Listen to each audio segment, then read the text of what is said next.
ఇక్కడ ఊసిపోయేటట్టే ఉన్నది ప్రభుత్వం, ఎప్పుడు ఊసిపోతుందో తెలియదు. సంకీర్ణ సర్కార్కు మోదీ రెడీ, ఎన్డీఏ నేతగా ఏకగ్రీవంగా ఎన్నిక, ఈ నెల 8న ప్రధానిగా ప్రమాణం. మోడీ నివాసంలో కూటమి నేతల భేటీ, చంద్రబాబు, పవన్ కళ్యాణ్, నితీష్ సహా మిత్రపక్షాల నేతలు హాజరు. రాష్ట్రపతి ముర్ముకు రాజీనామా సమర్పించిన ప్రధాని మళ్ళా, ఎందుకంటే ఇప్పుడు సమర్పించి మళ్ళా 9వ తారీఖు 17వ తారీఖు మళ్ళీ 8వ తారీఖు మళ్ళా ప్రమాణ స్వీకారం చేస్తాడు. ప్రస్తుతం 17 లోక్సభ రద్దు, అంటే పోయినసారి గెలిచిన సభ రద్దు చేసి మళ్ళా నూతనంగా సభను ఎన్నుకుంటారు. ప్రభుత్వ ఏర్పాటుకు ఆహ్వానించాలంటూ రేపు రాష్ట్రపతిని కలవనున్న ఎన్డీఏ నేతలు.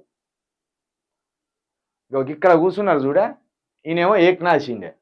ఇప్పుడు ఈ ఏక్నాథ్ షిండే కాంగ్రెస్ నుండి రేవంత్ రెడ్డి అవుతారు అనేమో కొందరు అంటారు. ఇలాంటి ఏక్నాథ్ షిండే పొంగులేటి శ్రీనివాస్ రెడ్డి అవుతారేమో అని కొందరు అంటారు. కాబట్టి ఇలాంటి ఏక్నాథ్ షిండేలు ఉండొద్దంటే ముందు రేవంత్ రెడ్డినే తీసేసి బట్టి విక్రమార్కకో ఉత్తమ్ కుమార్ రెడ్డికో ఆ ముఖ్యమంత్రి పదవి ఇవ్వాలని కాంగ్రెస్ లో కొంతమంది ఆలోచన చేస్తున్నట్టు అదొకటి నడుస్తుంది. అయితే ఇది పక్కన పెడితే ఇప్పుడు మోడీ ప్రధానమంత్రిగా ఊపిరితోటి ఉండాలంటే ఒకటి చంద్రబాబు నాయుడు, ఒకటి పట్నాయక్, వీళ్ళే కీలకం. వీళ్ళకి 21 సీట్లు, వీళ్ళొక 18 సీట్లు ఉన్నాయి. వీళ్ళు పక్కకు జరిగింది అనుకో కథం, ఇది మైనార్టీ ప్రభుత్వం అవుతుంది.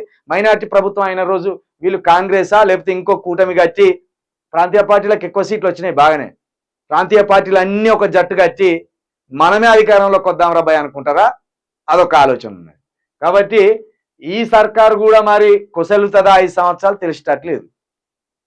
ఎందుకంటే పోయినసారి ఆట ఆడిండండి మోడీ ఆట.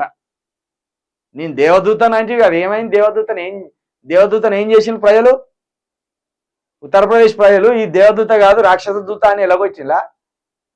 దేవదూతను నేనే ఉంటా, దేశం పేరు మారుస్తా, రాజ్యాంగం మారుస్తా, రిజర్వేషన్లను తీసేస్తా, అడ్డగోలుగా చేస్తా. ప్రజలకు కోపం వస్తే నిన్నే కాదు ఎవరినైనా గిట్టే చేస్తారు, తీసుకొచ్చి నేల మీద కూర్చోబెడతారు. ఇక కాబట్టి మోడీ ఆట మరొకసారి మొత్తానికైతే ఒక రికార్డు కొట్టబోతుండే మోడీ. భారతదేశంలో 3వసారి బీజేపీ నుండి ప్రధానిగా ఎన్నుకోకపోతుండే. అయితే ఇంకో 5-6 ఈయనకు సురుకులు పెట్టి మేము కూడా ప్రధానమంత్రులం కావాలన్న ఆలోచనలో ఉన్నారట. మరి అది ఎప్పుడు అది ఆ లొల్లి మొదలవుతుంది, ఎప్పుడు ఆ ప్రణాళిక మొదలవుతుందో అప్పుడు మోడీ సీటు కూలిపోతుంది.